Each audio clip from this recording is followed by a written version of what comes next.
Hey everybody, I've gotten a few emails stating that some of you do not have access to Word. Every student does have access to the Microsoft package, and here's how to access it. So if you log into your Blackboard,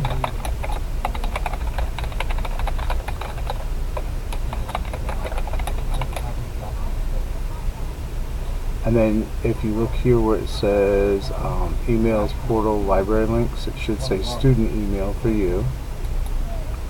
Log into microsoftonline.com, and then when you see this come up, this is your Outlook, this is your mail, you have your OneDrive, so if you need to save it somewhere other than your computer, you can save it, it's the cloud. And then you have Word. So if you access Word, you have Excel, PowerPoint, new document, pull it up.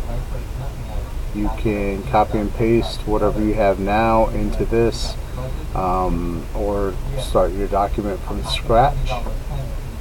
And it has all the functionality. You can do your grammar, spelling check, anything like that, word count.